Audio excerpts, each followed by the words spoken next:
We're going to start this week with a discussion of castles.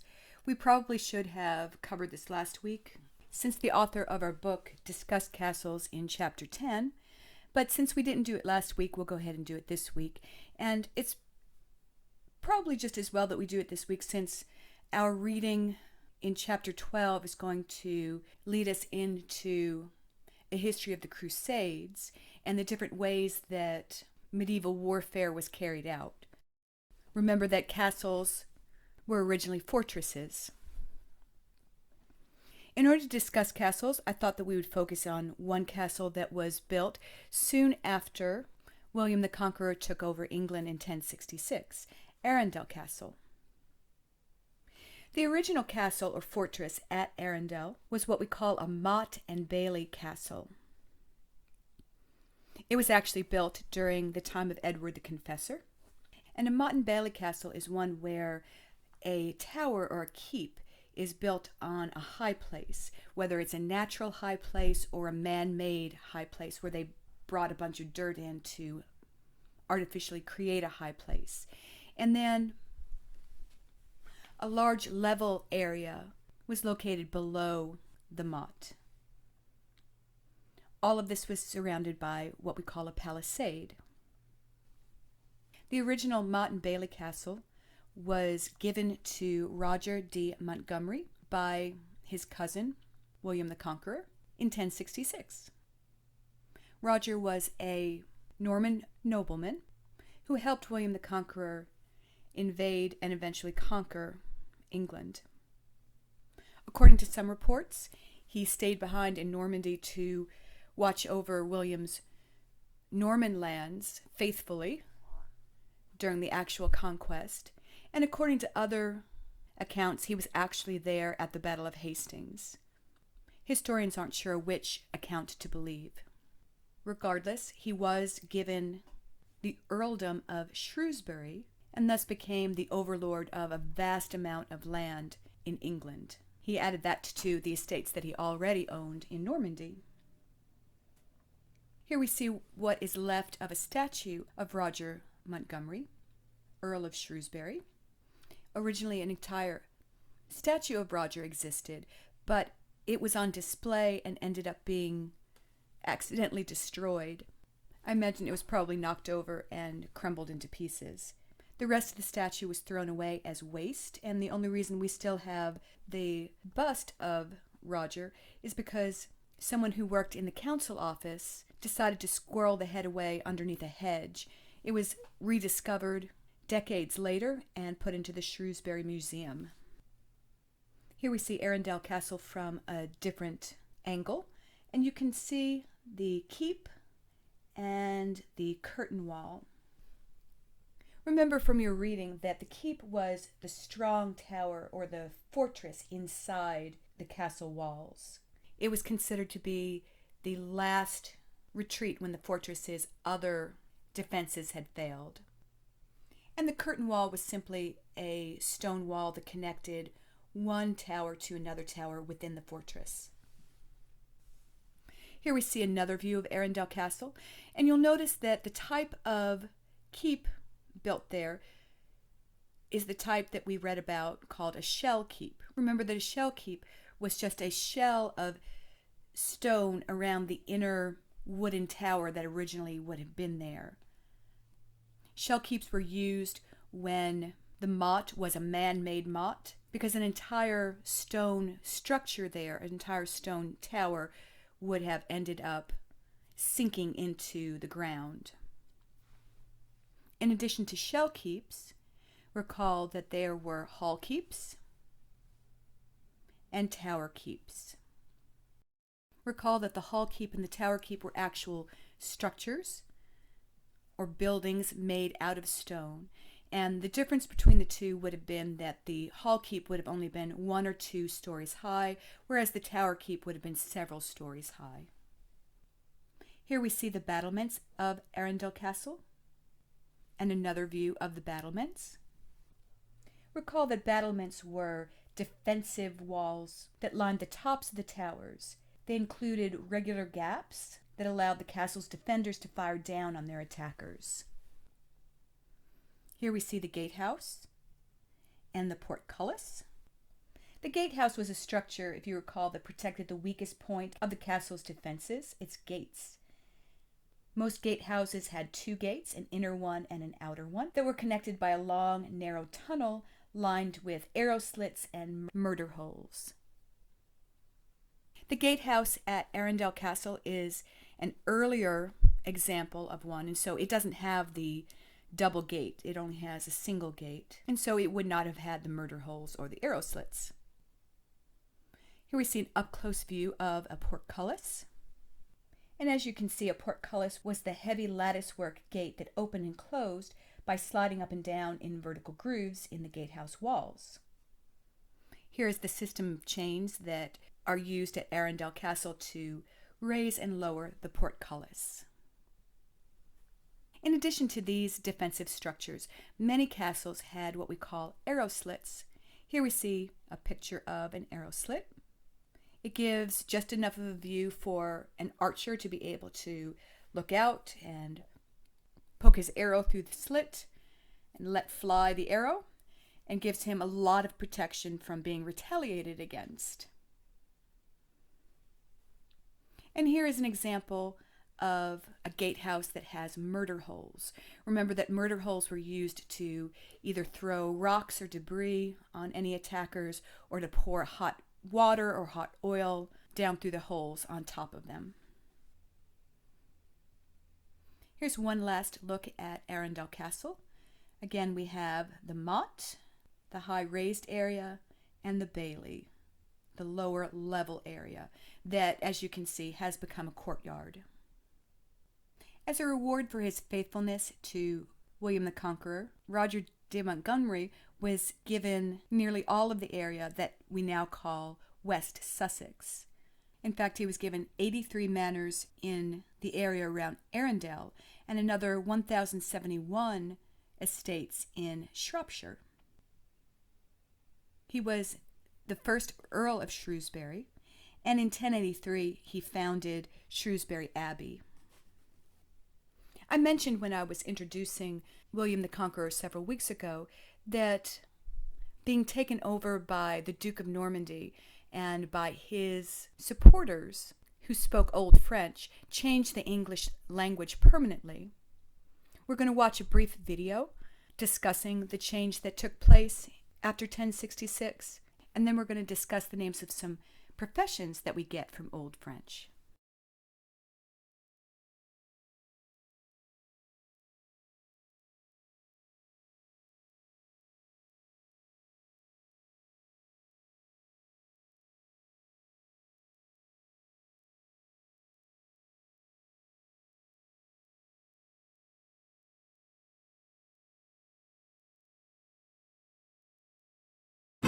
For this video, I'm in France. When we speak English, we speak far more French than you might ever have realised. The language wouldn't be the same without it. You see, when William the Conqueror crossed the Channel in 1066 and conquered England, he brought his language with him. Old French was now the language of England's ruling class. So while the poor old Anglo-Saxons were out toiling in the fields, the Normans were sat in their chateau speaking Old French, or what became Anglo-Norman French. And that's why lots of words that we use in the fields of arts, government, chivalry and justice come from Old French. In fact, all of those terms themselves come from French. One of the best examples of this haughty French influence in modern English is with animals. Have you ever noticed how that when they're in the field, they've got Germanic names like cow, sheep, pig and deer. But as soon as we put them on a plate ready to serve at a banquet, they've got French names like beef, mutton, pork and venison. What does that tell you about who was doing the hard work and who was getting the benefits? Since the time of William the Conqueror, English has kept on taking on French words. Now French vocab makes up about 30% of the English language. So they may not have exactly got their hands dirty, but without the French, English wouldn't be the language we know and love today. So for that, they deserve thanks. Merci.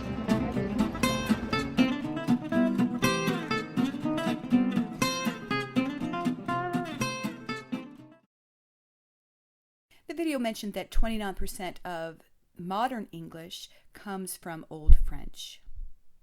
And so I thought that it would be interesting just to present some names of professions that date from the time of William the Conqueror. The name butcher comes from the Old French word boucher, which basically meant the same thing as butcher does, someone who trades in meat. However, originally, a boucher was someone who provided a certain type of meat, bok, the name of a male goat. So a bocquer, or a butcher, originally was someone who traded in goat meat. The name cobbler comes from the Old French coubler, which comes from the older French word coupler, which means to bring two things together. So to couple. Interestingly, the word to cobble, that is, put things together, has the same root as the profession. Carpenter comes from the Old French word carpentier, which meant someone who worked in wood, but the French word actually came from the older Latin word carpenteris, which specifically meant someone who made carriages or a carriage maker, because a carpentum was a cart in Latin. Grocer comes from the Old French word grossier, which actually comes from the Latin grosseris. Basically, a grossarius was someone who sold things by the gross, that is, in large quantities or in bulk. Today we might call them a wholesaler. So then a greengrocer would be somebody who sold vegetables in bulk. Today we use the word grocer to mean anyone who sells a lot of many different kinds of food. The word tailor comes from the French word tailler, which meant someone who cut. It originally came from the Latin tellere, in other words, to cut. In French, you can pair taulier with a lot of other things. For example, you can have a taulier de pierre, which means a stone cutter, or you can have a taulier de bois, which is a wood cutter, or a taulier de robe, which is a dress cutter. When the Normans used taulier by itself, it was just a short way of saying taulier de robe, or a dress cutter. But when it entered the English language, it meant just a cutter of cloth. But as you know, words change over time, and eventually it came to mean not just someone who cut out the cloth, but also the person who sewed the pieces of cloth back together, a tailor. And finally, we have the word haberdasher. A haberdasher is someone who makes men's clothes. It comes from the Old French word hoppertas. A haberdasher was someone who sold hoppertas. Historians aren't sure what hoppertas were exactly. It appears on lots of lists of imports from this time period, but they aren't really sure exactly what it was. Historians think that it may have been a certain kind of cloth used to make clothing, perhaps for men, or it could have been just a generic term for odds and ends that were needed to make clothing with. For example, the hoppertas might have included thread and needles and pins and other things that you would use to make clothing with. They're not quite sure.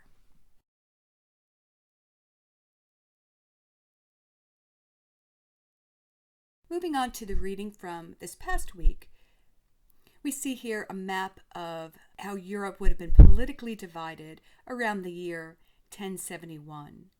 We have the German Empire, and you read about both the German and the Russian Empire this past week. Probably the most important figure that we read about this past week would have been Henry the Fowler, who is considered to be the first king of a united Germany, keeping in mind that it was not called Germany during this time period. We mentioned last week that after Henry died, he became a sort of a legendary figure, and two particular fairy tale tropes or fairy tale models used Henry the Fowler as their hero. One of those was the king who wants to marry his daughter, and in your source document assignment last week, you read a couple of stories using that particular fairy tale model. And the other model was the king under the mountain. Remember, in the king under the mountain model, a heroic king who in history did die according to legend, did not die. He's sleeping, sometimes in a cave, sometimes on an island, waiting for a time that his people need him, a time of dire emergency, and at that time he is going to reawaken and lead his people to victory. In addition to Henry the Fowler, there are legends about Holger Dansk. According to a Danish legend, Holger is said to dwell in Kronborg Castle, and his beard has grown down into the floor. He'll sleep there until someday the country of Denmark is in its greatest peril, at which time he will rise up and save the nation. Frederick Barbarossa also has similar stories about him. If you recall, he died on his way to the Third Crusade, and according to legend, he did not die. He is sleeping in the Kaufhauser Mountains and will rise to save Germany in its time of need. Similar legends are told about Charlemagne. According to his legends, he's resting in Untersberg, near Salzburg, Austria, and that he will rise again and become the future emperor of Germany, France, and the Netherlands. The Welsh also have a story about a legendary leader, Finn mac Cumhal. He is said to be sleeping in a cave surrounded by large mythical warriors called the Fianna. In addition to the king sleeping under the mountain legend, Fionn mac Cumhal has a lot of folk tales told about him under the name Finn MacCool. If you have time, some weekend, not doing anything else, you might Google Finn MacCool stories and you'll be very entertained. According to legend, King Arthur was taken away to the island of Avalon, where he's sleeping until he's needed by the people of Britain. Often the legends mention that some of his knights and his sword Excalibur is by his side. King Wenceslas also has legends about him sleeping in the Blanic Mountains. According to legend, he will emerge to protect the country at its worst time, riding back on a white horse and wielding his legendary sword. And believe it or not, King Harold Godwinson also has legends about him that he survived the Battle of Hastings, and he'll come back to liberate the English from the Normans at some point in the future.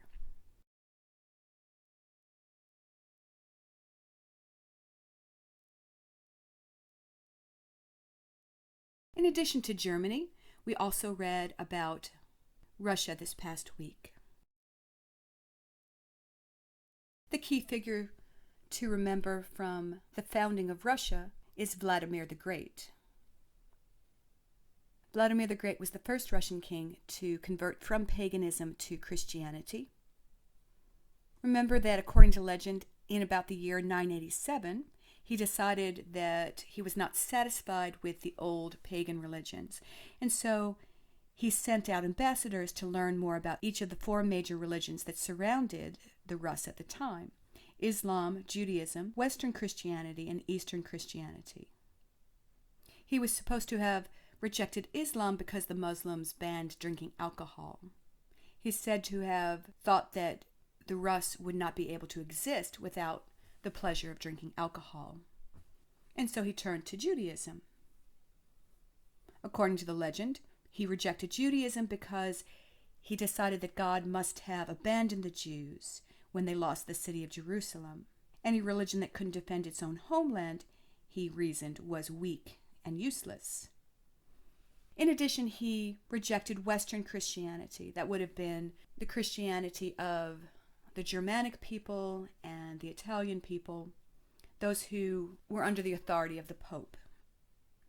According to the legend, the reason he rejected Western Christianity in favor of Eastern Orthodox Christianity, which would have been centered in and around the Byzantine Empire, was because of the grandeur of the Eastern churches. When his ambassadors came back, they reported to him that the churches of the Eastern Orthodox Church were so beautiful that they didn't know whether they were in heaven or on earth. Also, they enjoyed the ceremonies that went into worship in the Eastern Orthodox Church.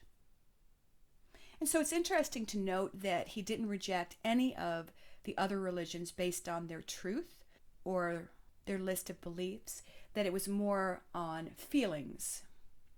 I feel like the Muslims are wrong about giving up alcohol. I feel like the Jews have been rejected by God. I feel like the worship and the churches of the Eastern Church are more beautiful and more grand than the churches of the Western Church. So, just an interesting observation.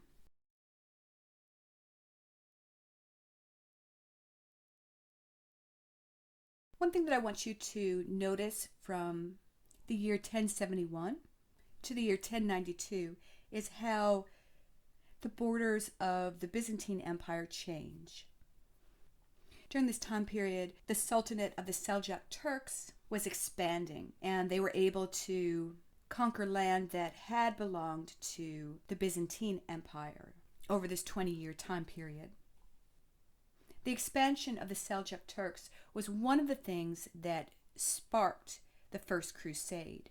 And the beginning of the Crusades is going to be the topic of chapter 12 in your medieval history text.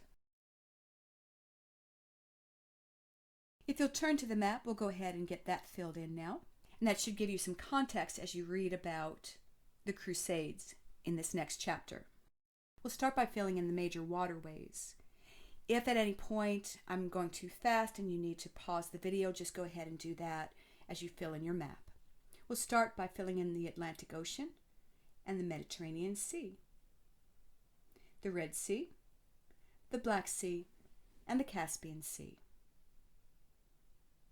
From here, we'll go ahead and fill in the major kingdoms that were in existence at this time. So we'll go ahead and fill in England and France, Christian Spain versus Muslim Spain to the south,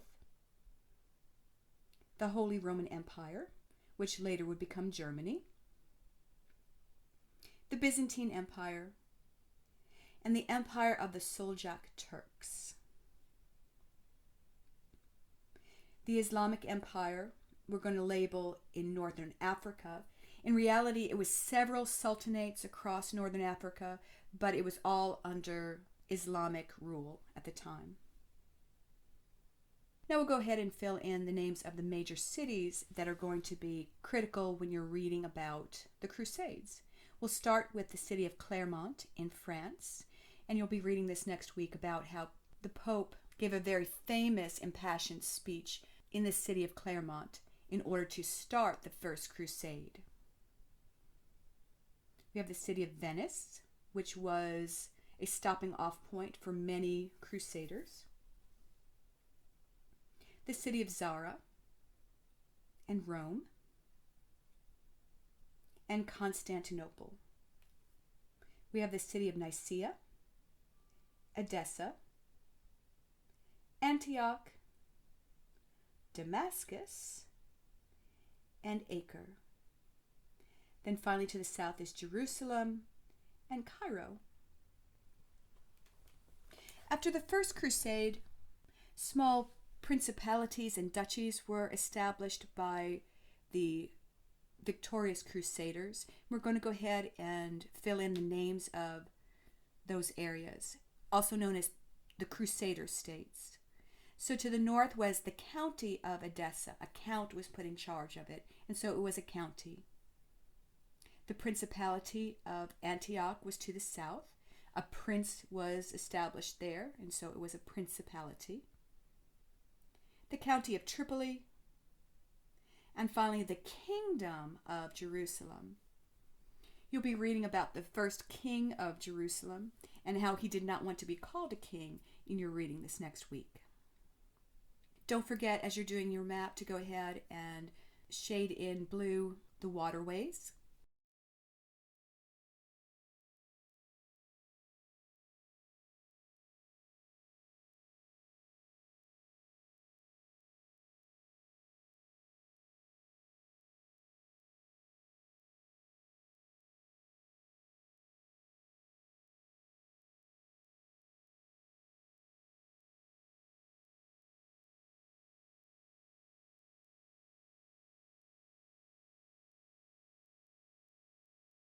You're going to shade in red the Crusader states and in brown the area that was still controlled by Muslims after the First Crusade.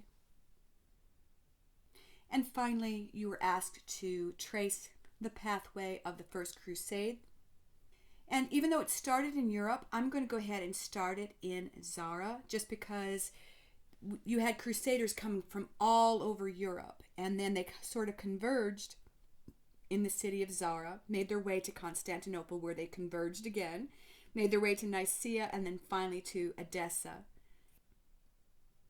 You're also asked to trace the pathway of the Second Crusade, and for it we're going to follow two major pathways that the Crusaders used, one to the north and one to the south. Notice that the two groups came together in Constantinople and made their way south from there.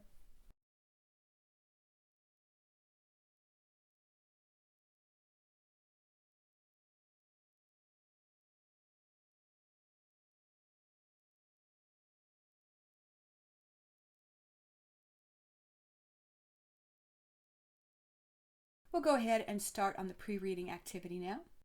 It says, war was a dominant aspect of medieval life. Even those not directly involved in a conflict might be caught up in fighting due to association with one of the parties or an accident of geography. I was actually thinking about that when you read about and we discussed the Harrying of the North by William the Conqueror, and how he had his men burn all the buildings, all the crops, everything that could be used to supply his enemies. His enemies were the nobles, not the peasants that were living on the land. But because of an accident of geography, the peasants living in that area were also punished. There were three types of medieval warfare. Number one was land combat, and we're fairly familiar with that. When it came to armed conflict between two groups of soldiers, actual fighting was usually a last resort. Often one party engaged in raiding, a tactic designed to weaken the enemy's resources. Pitched battles might include a variety of personnel, from foot soldiers to archers to mounted knights. And there on your worksheet for this week, you have a depiction of each of those types of personnel.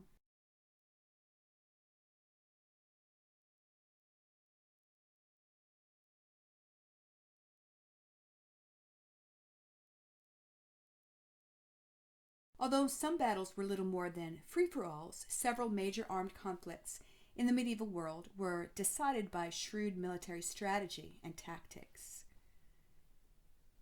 Number two, we had siege warfare, the siege of a castle or of a fortress. Siege warfare was much longer and more involved than pitched battle, as both sides might keep from fighting while waiting for the supplies of one or the other to run out. Starving the opposition was often the most successful tactic in siege warfare.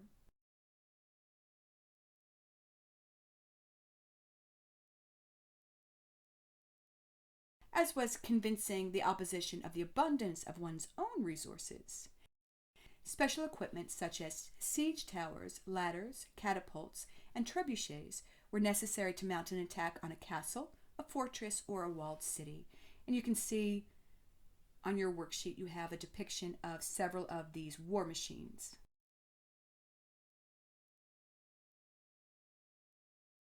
There were several ways to defend against a siege. First was the location.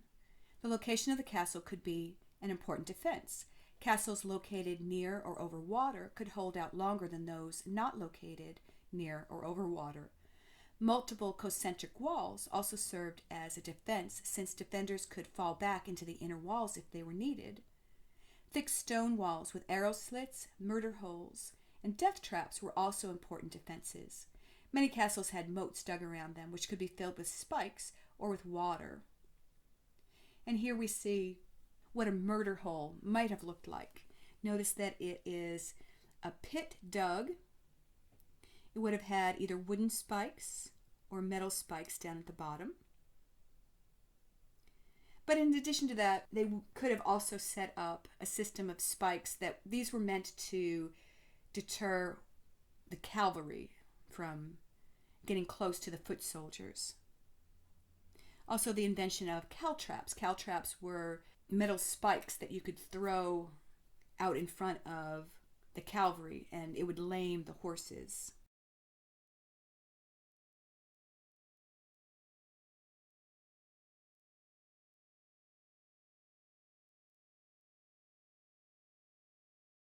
When under attack, the defenders could pour hot water or oil down on the heads of the attackers. Often they would throw dead bodies, animals or human, out on the attackers. This was an early form of biological warfare. Finally, we have naval warfare. Naval warfare was the least common form of fighting in the medieval world. Until around the 13th century, the sea was most commonly used to move the military, not to use as a battlefield.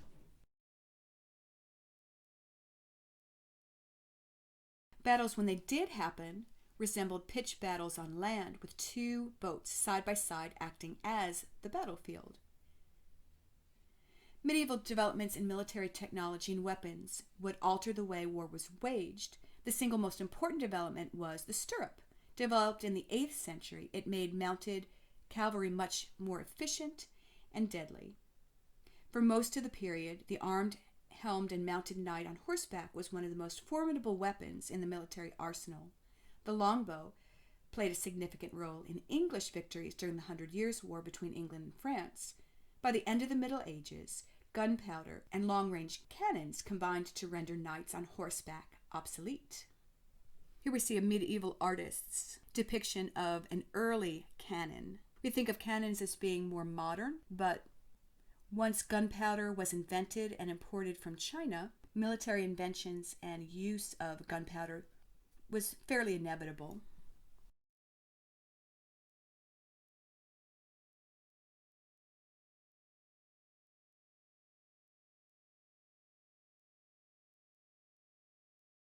The main place where medieval military training took place was on the tournament ground. Tournaments initially served a practical function to keep nobles in fighting form while providing an outlet for aggressive energy. By the end of the medieval period, tournaments were almost solely for entertainment rather than for training. In the late Middle Ages, a knight might have two sets of equipment, one for actual fighting and one for tournaments. And here we see a medieval artist's depiction of a tournament. Again, this next week you're going to be reading about the Crusades. And so for your source document assignment this week, you are going to be reading letters that a crusader wrote back to his wife. There are several of them for you to read through. Hopefully you'll find them both interesting and educational. As always, if you have any questions this week, please feel free to email me.